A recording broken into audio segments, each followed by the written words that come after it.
नमस्कार, मैं हूं भारत शर्मा और आप देख रहे हैं बेवकवार लाइव। चुनाव संपन्न हो गए, तमाम विश्लेषण भी सामने आए। 5 राज्यों में से 4 में बीजेपी जीत गई, एक में आम आदमी पार्टी जीती।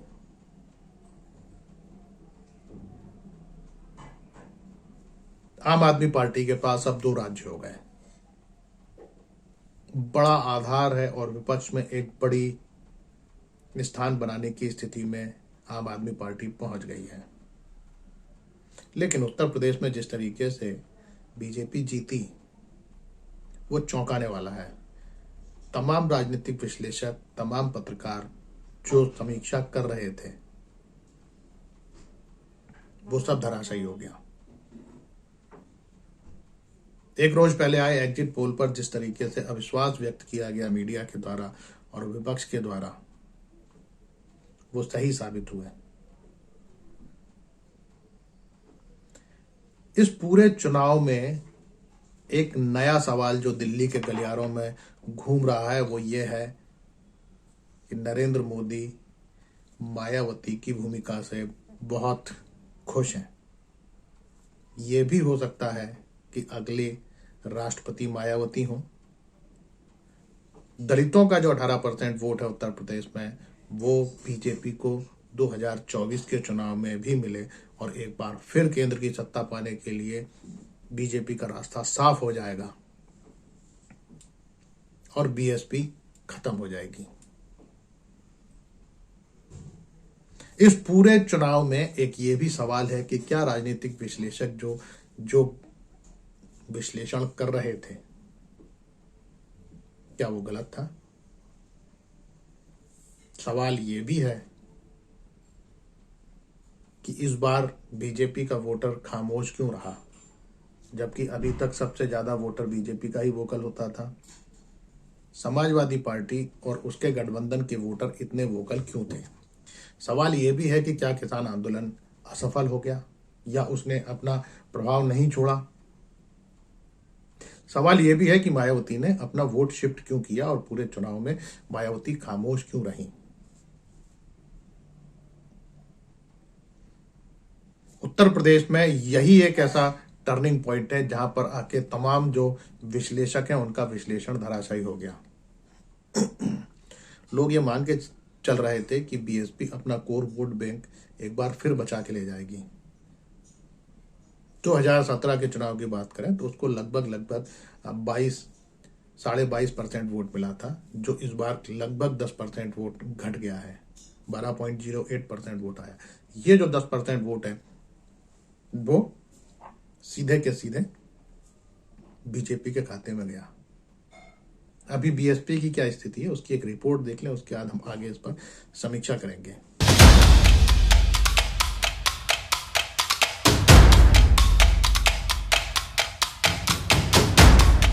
बसपा के लिए बुरा दौर। यूपी चुनाव में बीजेपी की जीत का असर जिस दल पर सबसे अधिक हुआ वह बीएसपी ही है। ये पार्टी का अब तक का सबसे बुरा दौर है। अभी तक बसपा का टिकट जीत की गारंटी माना जाता था, पर इस बार ऐसा नहीं हुआ। 2017 में अपनी सबसे बुरी स्थिति में भी 22% वोट पाने वाली बसपा 2022 के चुनाव में मात्र 12.08% ही वोट पा सकी। बसपा की बात करें तो साल 1989 में पार्टी ने 373 सीटों पर चुनाव लड़ा था और 13 सीट जीती थी। इस चुनाव में उसे 9.33% वोट मिले थे। साल 1991 में 384 सीट पर चुनाव लड़कर 12 सीट जीती थी। वोट मिले थे 9.52%। साल 1993 में सीट थी 163, जीती थी 67, वोट मिला था 11.12%। इसके बाद से बसपा का वोट बढ़ने लगा था। साल 1996 में 296 सीट पर लड़कर पार्टी ने 67 सीटें जीती और वोट मिला 19.64%। 2002 में 401 सीट लड़कर 92 सीटें जीती और वोट मिला 23.18%। 2007 में तो बसपा स्पष्ट बहुमत के साथ आई। इस बार सीट 403 लड़ी, 206 जीती और वोट मिले 30.46%। 2012 में अखिलेश यादव की सरकार बनी। इस बार भी बसपा ने 80 सीटें जीती और प्रतिशत रहा 25.91%। अगले चुनाव में सरकार योगी आदित्यनाथ की बनी। बसपा 19 सीटों पर सिमट गई और वोट मिला 22.23%। बसपा का वोट बीजेपी की तरफ गया। इस बात का अंदाजा इस बात से भी लगता है कि जिन सीटों को बसपा का गढ़ माना जाता था, वहां उसके वोटों में गिरावट देखी गई। हस्तिनापुर सीट पर बसपा पिछले चुनाव में नंबर 2 पर थी और उसे 28.76% वोट मिला था। इस बार उसका वोट बैंक मात्र 6.21% ही रह गया। खुर्जा में उसे 23.46 मिला था, जो 17.23, हाथरस में 26.62 से 23.31 और 28.69 से 19.35% ही रह गया। दरअसल बहुजन समाज पार्टी का ग्राफ 2012 के विधानसभा चुनावों के बाद से ही गिरना शुरू हुआ। 2014 के लोकसभा चुनावों में बहुजन समाज पार्टी का जिस तरीके से सुपड़ा साफ हुआ, वह न सिर्फ बसपा बल्कि राजनीतिक गलियारों में सबको अविश्वसनीय लगा था। इसके बाद अंदाजा लगाया जा रहा था कि लोकसभा के प्रदर्शन के बाद बहुजन समाज पार्टी अपना राजनीतिक कद बड़ा करेगी, लेकिन 2017 के विधानसभा चुनावों में तो और भी बुरा हाल रहा। 2017 के विधानसभा चुनावों में बहुजन समाज पार्टी को 19 सीटों पर संतोष करना पड़ा, जबकि उससे ठीक पहले के विधानसभा चुनावों में बहुजन समाज पार्टी पूर्ण रूप से सत्ता में आई थी। 2022 के आंकड़े बिल्कुल स्पष्ट हैं कि बहुजन समाज पार्टी का अपना vote bank Bharatiya Janata party की ओर शिफ्ट होना शुरू हुआ है। बसपा शुरुआत से दलितों के 22% वोट को अपना वोट बैंक मानकर चलती थी, लेकिन 2022 में उसको मिले तकरीबन 13% वोट इस बात का इशारा करते हैं कि उसके 9% वोट बैंक में जबरदस्त सेंध मारी हुई है।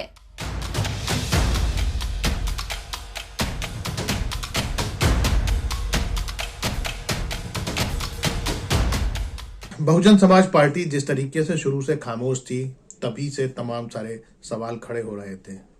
अपने एक विश्लेषण में मैंने ये बात कहा भी था कि बीएसपी जिस तरीके से काम कर रही है, वो कहीं ना कहीं बीजेपी को मदद पहुंचा रही है। और बीजेपी जिस वर्ग को लाभार्थी बता रहा है या जिसके आधार पर यह समीक्षा की जा रही है कि बीजेपी की अपनी योजनाओं से बीजेपी को फायदा हुआ, तो क्या वो सही है? अब जो समीक्षा तमाम और जो एनालिसिस जो निकल के आ रहे हैं या जो वोटों का प्रतिशत जो निकल के आ रहा है, उससे ये बात समझ में आती है कि वो सही नहीं है। बीजेपी को अपनी योजनाओं का उतना फायदा नहीं मिल पाया जितना कि इसका प्रचार किया जा रहा है। ये सीधा सा खेल यह है कि जो मायावती ने शुरू में ये बात कहा कि भले ही वोट बीजेपी को दे दिया जाए, लेकिन समाजवादी पार्टी नहीं जीतना चाहिए। मायावती की इसी अपील का असर है कि जो मायावती का जो अपना वोट था वो शिफ्ट कर गया बीजेपी की तरफ। अगर हम सीट बाई सीट अगर देखते हैं, हम अगर किसान आंदोलन की करें, तो पश्चिमी उत्तर प्रदेश में किसान आंदोलन ने अपना काम किया। यहां पर दो तरीके की चीजें हैं। पहली चीज तो यह है कि मायावती का जो बेस वोट है, जो आधार है, वो छोटे किसानों का है या वो खेत मजदूर है। जो दलित हैं वो खेत मजदूर हैं या छोटे किसान हैं। किसान आंदोलन का असर उन पर बहुत अधिक नहीं था। इसलिए नहीं था क्योंकि ये जो छोटी लैंड होल्डिंग वाले लोग हैं, ये अपने खेत बड़े किसानों को ठेके पर देके या बटाई पर देके शहरों में मजदूरी करने चले जाते हैं। खेती की लागत इतनी बढ़ गई है कि छोटा किसान अब उसको अफोर्ड नहीं कर सकता, इसलिए उसके लिए कंफर्टेबल है। अब जो बटाईदारी की जो सिस्टम है गांव के अंदर, वो बिल्कुल उलट चुका है। पहले छोटा किसान बड़े किसानों के खेत लेता था और मजदूरी करता था और खेती करता था। अब बड़ा किसान छोटे किसान के खेत लेता है और उसमें लागत लगाकर उत्पादन करता है। छोटे किसान के लिए आसान है, वो अपने खाने पीने का उसका इंतजाम हो जाता है। इसीलिए किसान आंदोलन से सीधे वो प्रभावित नहीं था। किसान आंदोलन से जो लोग प्रभावित थे, जो बीजेपी बार बार कह भी रही थी या नरेंद्र मोदी के भाषणों में यह सुनने को मिलता था कि हम उन 80% लोगों की बात करते हैं जो छोटे किसान हैं, और यही वो छोटा किसान था। जो मध्यम किसान है या जो बड़ा किसान है, वो किसान आंदोलन से सीधे प्रभावित था और वो उस किसान आंदोलन में था भी। और अगर इस पूरे चुनाव प्रचार अभियान के दौरान देखें या आरएलडी का जो परफॉर्मेंस देखें, तो जहां पर बड़े किसानों का डोमिनेशन था, जहां बड़े किसानों का और मुसलमानों का एक डोमिनेशन हुआ या एक कॉम्बिनेशन हुआ, वहां पर समाजवादी पार्टी को विजय प्राप्त हुई। इसीलिए मुजफ्फरनगर, पश्चिमी उत्तर प्रदेश के तमाम वो इलाके जहां बड़ा किसान मध्यम किसान और अल्पसंख्यक वोट इकट्ठा हुआ, वहां पर समाजवादी पार्टी और आरएलडी को जीत हुई। लेकिन इन तमाम सीटों पर भी जहां पर दलित वोट ठीक ठाक संख्या में था, वहां वो बीजेपी के साथ चला गया। और इसीलिए तमाम जो विश्लेषक हैं उनका समीकरण या उनका गणित गड़बड़ाया, क्योंकि बीएसपी अपने बुरे से बुरे दौर में भी इतने कम वोट परसेंट पे नहीं पहुंची है पिछले 38 साल के अंदर।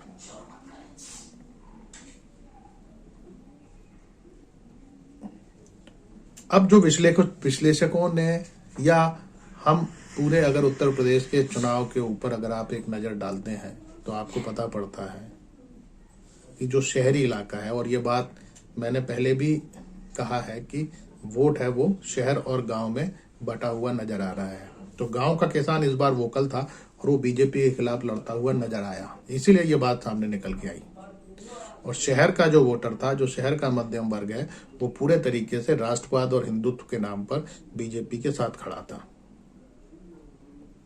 यहां पर अगर किसानों की बात या छोटे किसानों की बात कही जाए तो एक और नया जो इसमें एंगल है वो ये है, हम जब बात जातिवाद की करते हैं या जातियों की बात करते हैं तो वो सामंतवाद का परिणाम है। पहले सवर्ण जातियां सामंत हुआ करती थी, लेकिन मंडल कमीशन आने के बाद ओबीसी जातियां जो हैं वो नव सामंत हुई।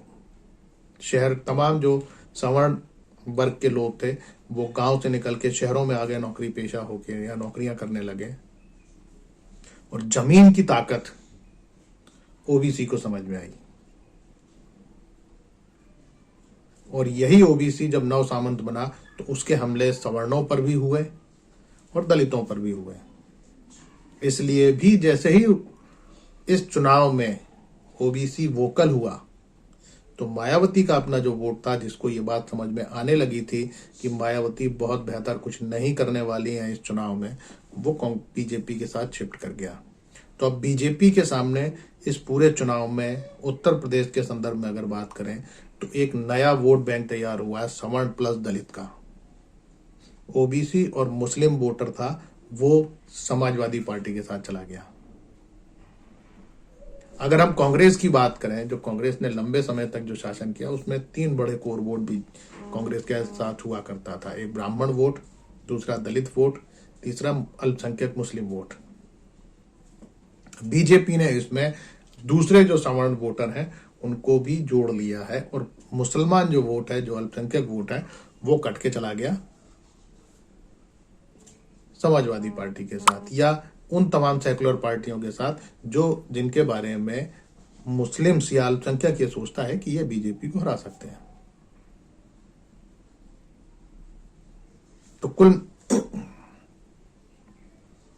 तो ये जो पूरा जो क्रोनोलॉजी है, हम अगर बात फिर मायावती की करें तो आपको याद हो मायावती का पहले फेज का जो इलेक्शन हुआ है, पहला फेज और 2 चरण, शुरू के जो 2 चरण हुए हैं जो पश्चिमी उत्तर प्रदेश के जिन इलाकों में, वो सारे के सारे इलाके एक तो किसान प्रभावित थे, दूसरे अल्पसंख्यक बहुल थे, और तीसरे मायावती का कोर इलाका था ये, जहां मायावती बड़ा डोमिनेशन हमेशा से करती रही है। इस पहले चरण के 10 फरवरी को जो मतदान हुआ है उससे कुछ दिन पहले मायावती का एक वीडियो आया जिसमें उन्होंने ये कहा है, समाजवादी पार्टी को हराना और बीजेपी को जिताने की बात उन्होंने कही है। अब बहुत सारे विश्लेषक ये बताते हैं कि ये जो वोट, ये जो अपील है या जो वीडियो है, ये डॉक्टेड है। लेकिन इस वीडियो का खंडन ना बीएसपी की तरफ से किया गया ना बीजेपी की तरफ से, बल्कि अमित शाह ने अपने एक इंटरव्यू में बीएसपी की जिस तरीके से तारीफ की, उससे ये बात समझ में आई या कहीं ना कहीं इन दोनों दलों के बीच में जो एक अंडरस्टैंडिंग थी, वो अंडरस्टैंडिंग निकल के सामने आई। दूसरी जो चीज है, हम अगर मायावती का या इस इलेक्शन कैंपेन में अगर मायावती को देखें, पूरे उनका जो जो काम करने का तरीका देखें तो शुरू में जो उन्होंने ब्राह्मणों को अपने साथ में मिलाने की जो कोशिश की थी, वो जो अभियान अयोध्या से शुरू हुआ था, वो उसके बाद लगभग धराशायी हो गया और केवल सतीश चंद्र मिश्र को उसके पीछे छोड़ दिया गया। वही अकेले इस पूरे अभियान को संभाले रहे। मायावती की रैलियां नहीं हुई, बमुश्किल 2 या 3 रैली हुई। मायावती जितना एक्टिव रहती हैं और जिनके संगठन जिस तरीके से एक्टिव रहते हैं, वो बिल्कुल नहीं हुआ। और इसीलिए इस बात की शुरू से संभावना व्यक्त की जा रही थी कि मायावती बीजेपी को किसी न किसी स्तर पर लाभ पहुंचा सकती हैं। अब इसके बाद आप अगर इसके आगे हम अगर बढ़ते हैं तो हम ये देखते हैं कि मायावती ने जो अपने कैंडिडेट खड़े किए, वो तमाम कैंडिडेट ऐसे थे जो समाजवादी पार्टी या गठबंधन को नुकसान पहुंचाने वाले हों। तो अब ये सवाल खड़ा होता है कि क्या मायावती अपने ही सामने बहुजन समाज पार्टी को खत्म कर देंगी? अगर हम बात करें दूसरे राज्यों की, हम बात करें मध्य प्रदेश की, हम बात करें राजस्थान की, हम बात करें छत्तीसगढ़ की, हम बात करें पंजाब की, जहां पर बहुजन समाज पार्टी एक ताकत हुआ करती थी आज से 10 साल पहले, 15 साल पहले, उन तमाम राज्यों के तमाम नेताओं को मायावती की नाराजगी झेलनी पड़ी और काशीराम के जाने के या उनके सामने से ही बीएसपी के तमाम ऐसे बड़े नेता जो मायावती के लिए चुनौती बन सकते थे, उनको सबको मायावती ने घर बैठा दिया। और आज हालत यह है कि आप मध्य प्रदेश की बात करें, छत्तीसगढ़ की बात करें, या राजस्थान की बात करें, या पंजाब की बात करें, बहुजन समाज पार्टी थोड़े थोड़े से वोटों के लिए जद्दोजहद करती हुई नजर आती है, जबकि इन राज्यों में तीसरी फोर्स बनने की स्थिति में बीएसपी पहुंच चुकी थी और तमाम जो बीएसपी के नेता हैं वो दूसरे दलों में काम कर रहे हैं। यहां तक कि उत्तर प्रदेश में भी बीएसपी के तमाम बड़े नेता इस समय दूसरी पार्टियों के साथ खड़े हुए हैं। तब फिर क्या उत्तर प्रदेश में दलितों की राजनीति खत्म हो जाएगी? यह भी एक सवाल खड़ा होता है। और अगर ये राजनीति अगर खत्म होती है तो क्या इसका सीधा फायदा बीजेपी को मिलेगा? क्योंकि जिस वर्ग को मायावती रिप्रेजेंट करती हैं, जिस वर्ग की बात करती हैं, वो इतना वंचित वर्ग है कि उसके ऊपर आर्थिक बदहाली जैसा या बेरोजगारी जैसे मुद्दे असर नहीं करते हैं। फिर वो तमाम यूथ जो अम्बेडकराइट्स हैं और जो मनुवाद का विरोध करते हैं, उनकी आवाज का क्या होगा? या फिर चंद्रशेखर जैसे लोग या ऐसे लड़के, ऐसे यूथ जो मनुवाद के खिलाफ खड़े हैं, क्या वो एक नए तरीके की दलित राजनीति की शुरुआत करेंगे? ये भी एक सवाल खड़ा हो गया है उत्तर प्रदेश के इस चुनाव परिणाम के बाद। उत्तर प्रदेश के इस चुनाव परिणाम के बाद और भी बहुत सारे समीकरण ऐसे हैं जिस पर बात की जाना बहुत ज्यादा जरूरी है। तो सवाल फिर वही है कि क्या उत्तर प्रदेश में तमाम राजनीतिक विश्लेषकों के गणित गड़बड़ हुए?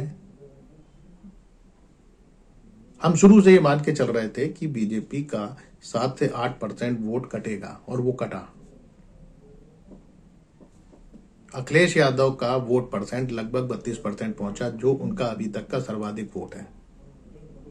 और ये जो वोट कटा, ये निश्चित तौर पर ओबीसी का एक बड़ा तबका जो पिछली बार सोशल इंजीनियरिंग के माध्यम से बीजेपी ने अपने साथ जोड़ा था, वो कट के भी समाजवादी पार्टी के साथ गया। लेकिन इस बात का अंदेशा किसी को नहीं था कि मायावती अपना कोर वोट नहीं संभाल के रख पाएंगी और यहीं पे सारी लोगों का जो कैलकुलेशन है वो गड़बड़ हुआ। तो अब जो जिस तरीके का डिस्कशन चल रहा है या जिस तरीके का डिबेट हो रहा है,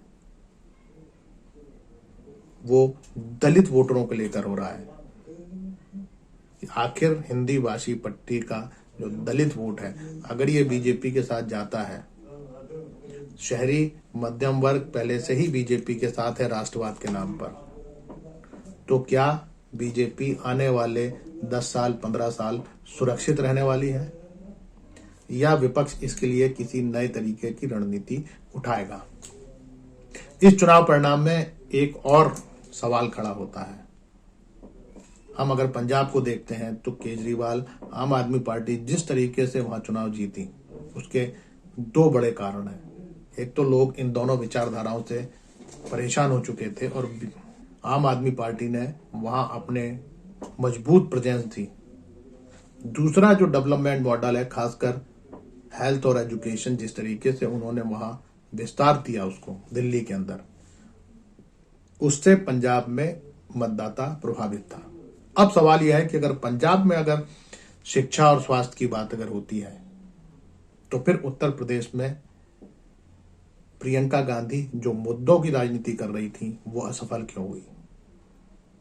क्या ये मुद्दे उत्तर प्रदेश में जरूरी नहीं थे, या फिर जो जातिगत गठजोड़ हुआ उसने कहीं ना कहीं समाज के एक तबके के अंदर एक डर पैदा किया और वो बीजेपी के साथ चला गया, क्योंकि उसको ये समझ में आया कि अगर ये जाति उन्माद अगर इसी तरीके से बढ़ेगा तो कहीं ना कहीं लॉ एंड ऑर्डर की स्थिति खड़ी होगी। इसलिए भी कांग्रेस का जो अपना बेस था या जो कांग्रेस का जो अपना वोट था, खासकर जिन सवर्णों में, वो भी बीजेपी की तरफ चला गया। मुझे लगता है कि इसका एनालिसिस तमाम राजनीतिक दलों को करना चाहिए और एक नई स्ट्रेटेजी के साथ आना चाहिए। तीसरी एक और जो बड़ी महत्वपूर्ण बात है वो ये है कि बीजेपी और आरएसएस जिस तरीके से मेहनत करते हैं अपने मुद्दों को लेकर, या जो उनके प्रचार का जो तरीका है, जिस तरीके से वो मुद्दों को उठाते हैं, इस तरीके की मेहनत कोई भी दूसरी राजनीतिक पार्टी नहीं करती है। जनता के बीच लगातार वो नहीं जाते हैं। तो क्या टूरिज्म पॉलिटिक्स चलेगी? क्या चुनाव के वक्त ही राजनीतिक दल इकट्ठे सक्रिय होंगे और उससे जनता उनको वोट दे देगी, या लगातार संघर्ष करके जनता को मुद्दों के लिए तैयार करना होगा, संघर्ष के लिए तैयार करना होगा, उसके बाद बीजेपी को हराना होगा? सवाल बहुत सारे हैं। फिलहाल तो बात यह है, जो हमारे दिल्ली के गलियारों में जिन चीज़ों को लेकर डिस्कशन हो रहा है वो ये है कि मायावती इस देश की अगली राष्ट्रपति होंगी और बहुजन समाज पार्टी खत्म हो जाएगी। उसे मायावती अपने सामने ही खत्म कर देंगी और जो दलित वोट है वो पूरा बीजेपी की तरफ शिफ्ट होगा और नरेंद्र मोदी का रास्ता 2024 के लिए एक बार फिर साफ हो जाएगा। नमस्कार, बहुत बहुत धन्यवाद।